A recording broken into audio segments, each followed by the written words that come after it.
안녕하세요. 아이들 교육에 대한 생각을 나누고 있습니다. 오늘이 두 번째네요. 지난 영상에서는 아이를 가르치기 이전에 나를 먼저 사랑해야 된다고 했는데, 제가 경험해 보니 부족한 내가 먼저 사랑받고 부족한 나를 먼저 사랑할 수 있어야 내 아이의 모난 부분도 사랑할 수 있게 되더라고요. 오늘은 아이를 키우는 데 있어서 제가 제 나름대로 정리해둔 이야기를 나눠보려고 합니다. 요새 아이들과 더 많은 시간을 함께 보내는 부모님들이 계실 텐데 한 번쯤 들어보시면 좋겠다고 생각합니다. 제가 하려는 이야기는 이전에 없었던 새로운 것은 아닙니다. 오히려 아주 오래된 이야기죠. 그동안 우리 옆에 항상 있어 왔던 방법이지만 우리가 몰랐던 혹은 잘 알려지지 않았던 이야기입니다. 보통 한국에서는 두세 살이면 어린이집에 보내기 시작해서 20살 혹은 25쯤까지 학교라는 울타리 속에서 우리 아이들을 키우고 있죠. 그게 가장 보편적이고 자연스러운 자녀 교육의 모습인데요. 완벽하다고는 할 수 없지만 그렇다고 큰 문제가 있는 것 같지도 않고 오래도록 굳어져 온 모습이기도 하고 다른 사람들도 다 하니까. 그리고 문제가 있다고 말하기에는 이후에 내 삶이 너무 피곤해질 것 같기도 합니다. 그런데 정말 지금의 교육은 아무 문제가 없나요? 우리는 왜 공부했나요? 그리고 우리 아이들에게는 왜 공부를 시키나요? 생각해보면 저는 고등학교, 대학교까지 왜 공부를 하는지 잘 몰랐습니다. 그냥 좋은 대학교 가는 게 목적이었습니다.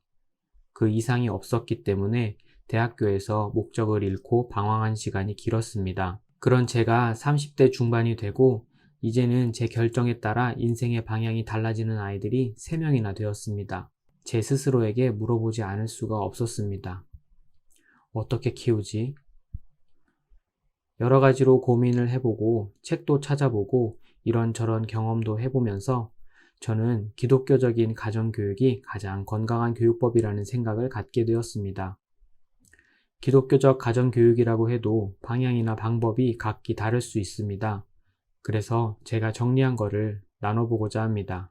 제가 보편적인 공교육을 신뢰하지 못하는 이유가 3가지 있는데요. 첫째는 경쟁 중심, 결과 중심의 교육.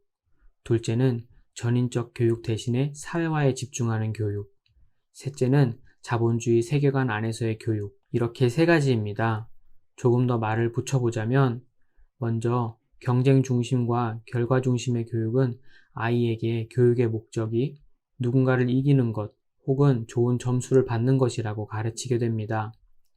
교육은 하나의 온전한 인간을 세우는 것이 그 목적이 되어야 하는데 그럴 수가 없게 됩니다. 그리고 경쟁 중심은 사람을 짐승으로 만듭니다. 나를 이기는 도구가 되게 하고 다른 사람은 이겨야 할 대상으로만 바라보게 됩니다. 그러면 동물의 왕국이 인간 사회에서 실현됩니다. 경쟁은 우열이 있어야 가능하거든요. 그렇기 때문에 경쟁은 사람을 위에서부터 아래로 상하 관계로 정렬하게 됩니다. 더 나은 사람과 더 못난 사람이 생기게 되는 거죠. 경쟁 자체는 건강할 수 있습니다. 이기고 지는 것에 의미를 두기보다 경쟁 그 자체를 개인의 성숙을 위한 수단으로 사용할 수 있다면요. 그런데 여기에 결과주의가 개입되면서 경쟁의 순기능이 오염됩니다.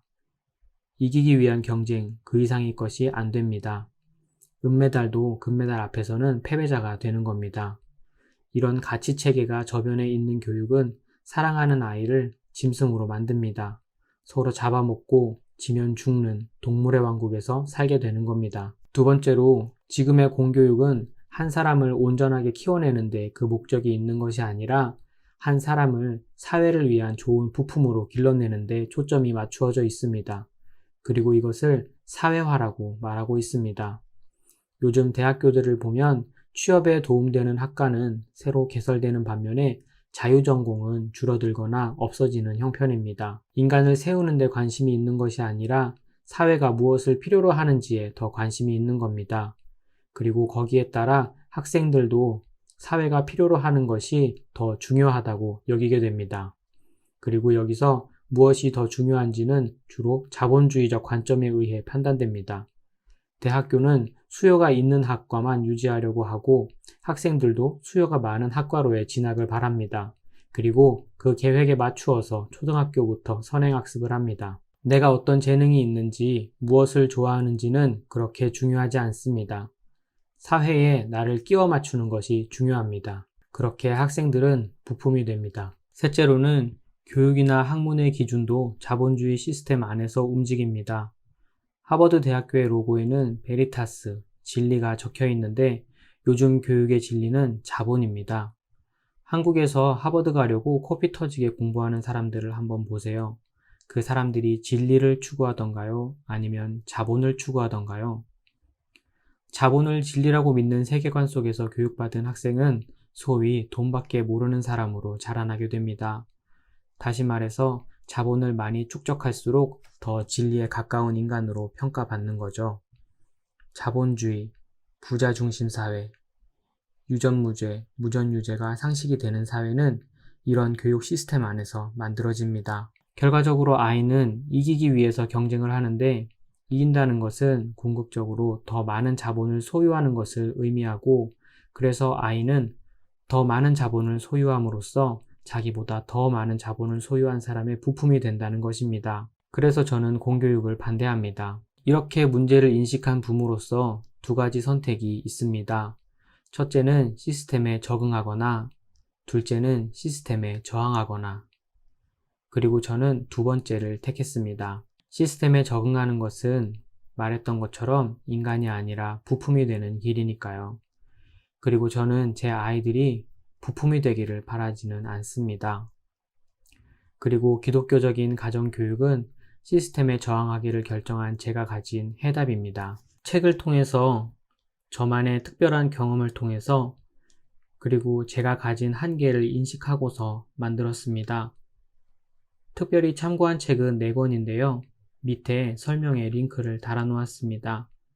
제가 한국에서 그리고 다른 몇 개의 나라에서 다른 사람들은 하기 힘든 경험들을 하면서 정리된 것들이 있고 또 무엇보다 이론이 아무리 탁월하더라도 그걸 실행하는 제가 소화하지 못하면 의미가 없다고 생각했기 때문에 제가 할 수 있도록 수준을 낮추는 등의 작업을 했습니다. 한 번에 다 이야기할 수는 없고 이번에는 간단하게 제가 새 아이들을 키우면서 정한 기준 같은 것들, 우리 아이들이 이렇게 자라났으면 좋겠고 그러려면 이렇게 키워야 되겠다 하는 것들을 나누어 보겠습니다. 저는 가장 먼저 저희 아이들이 하나님을 예배하는 아이들로 자라기를 바랍니다. 하나님을 예배하는 아이들로 자라기를 바란다는 것은 기독교적 세계관을 가지기를 바란다는 뜻이고 예수님의 마음으로 세상을 바라보고 삶으로 그 믿음을 증명하면서 살기를 바란다는 뜻입니다. 둘째는 있는 그대로의 자기를 사랑할 수 있는 아이들로 자라기를 바랍니다. 한 사람은 그 자체로 세상에서 가장 귀하고 독특한 존재입니다. 행복은 성적순이 아니고 나의 가치는 경쟁으로 매겨져서는 안 됩니다. 저는 제 아이들이 하나님이 아이들을 사랑하는 것처럼 자기 스스로를 있는 그대로 사랑할 수 있고 그 사랑을 바탕으로 온전한 하나의 인격체로 자라나기를 소망합니다.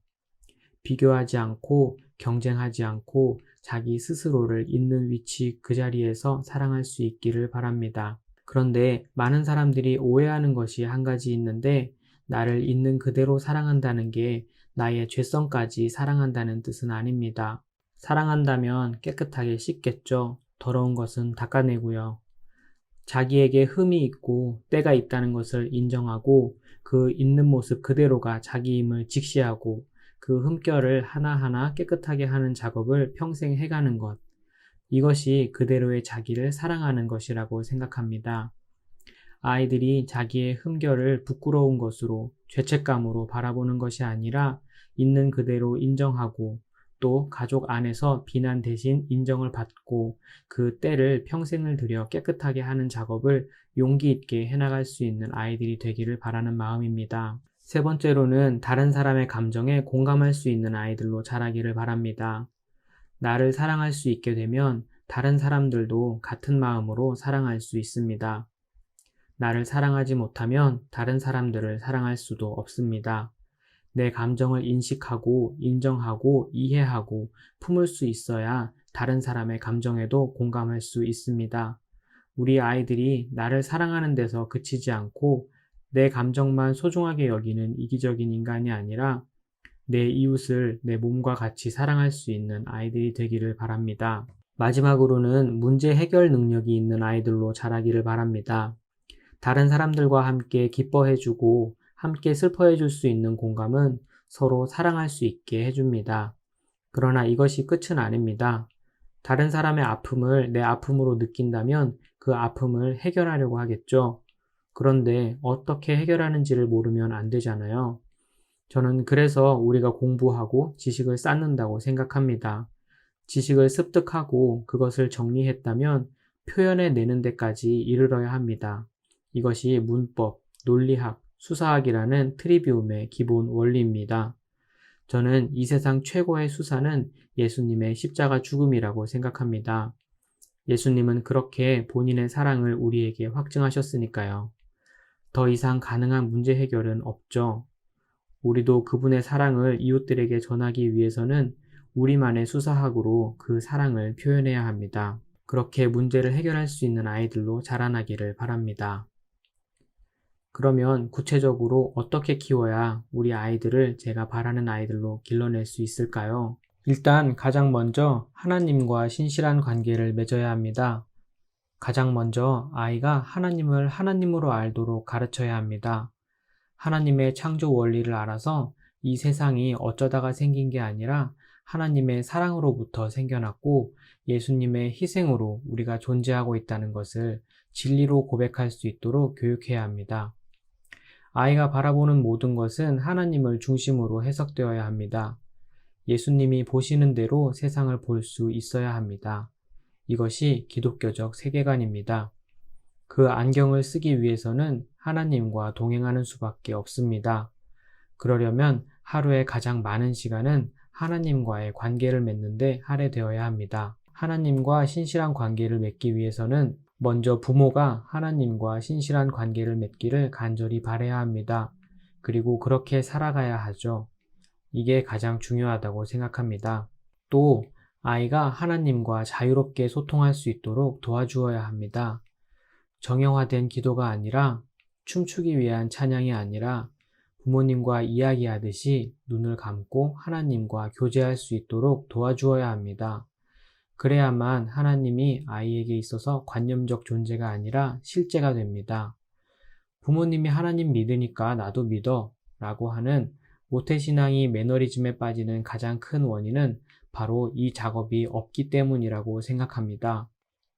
아이가 성경 말씀을 입으로 암송할 것이 아니라 충분히 말씀을 생각하고 소화할 시간을 주고 그것이 자기에게 깨달아지고 달콤해지는 경험을 함께 해야 합니다.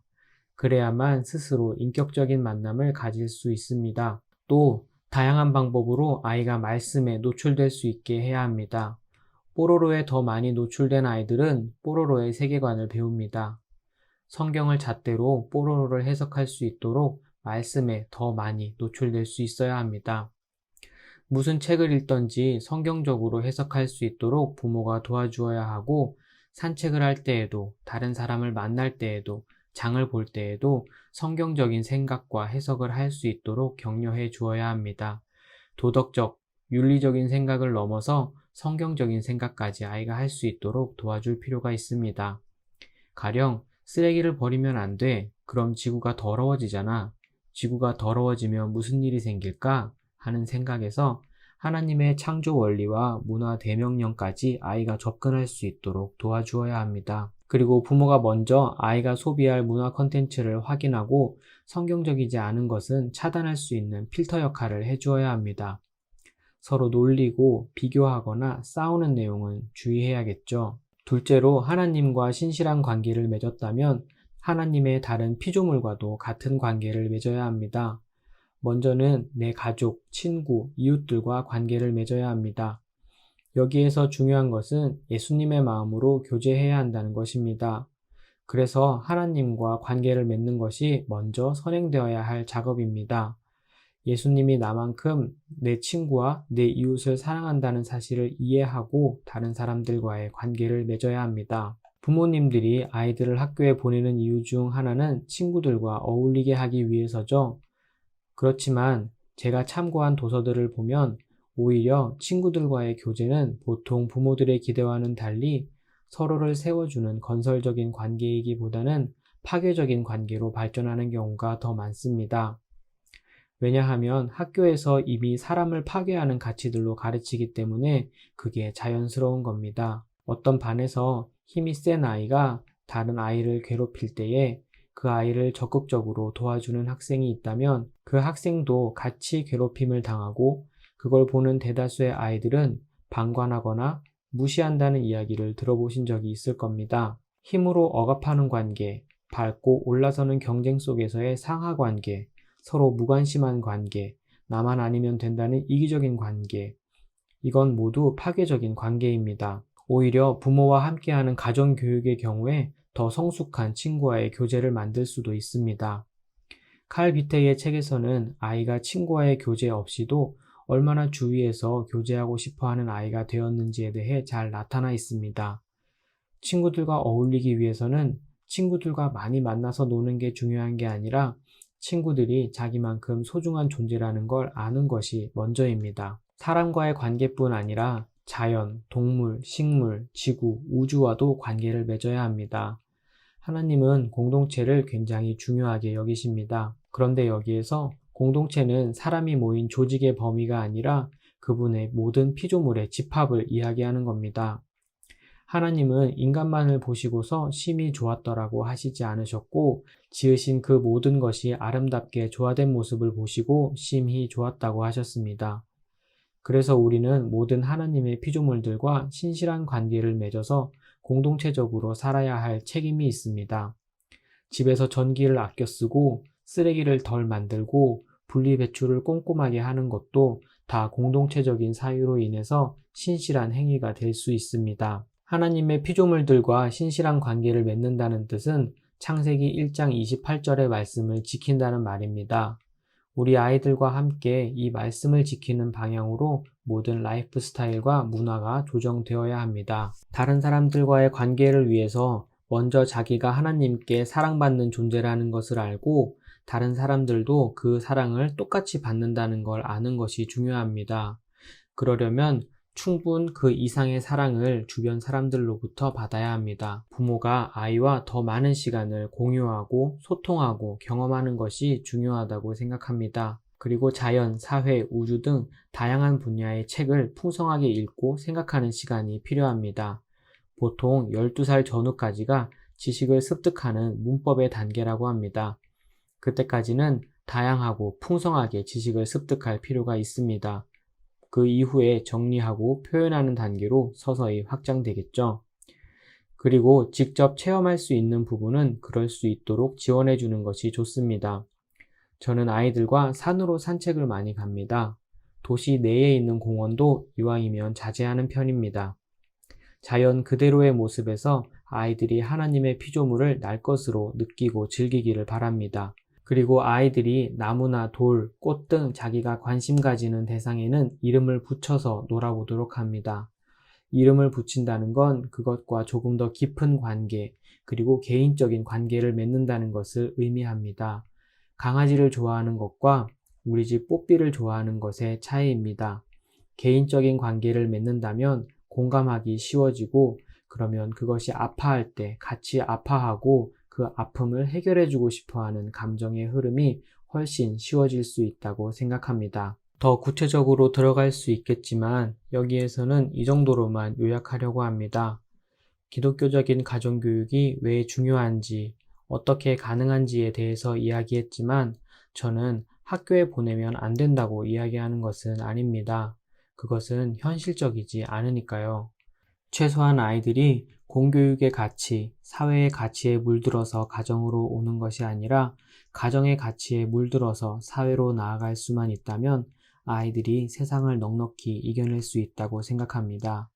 이 영상은 그 가정의 가치를 어떻게 만들어야 하는지에 대한 하나의 의견으로서 받아들여 주시면 감사하겠습니다. 현실적인 차원에서 가능한 방법을 찾아가는 채널이 되었으면 좋겠습니다. 많이 소통해 주시고 함께 방법을 찾아가는 시간이 되었으면 좋겠습니다. 다른 의견, 더할 의견 언제나 환영합니다. 시청해주셔서 감사합니다.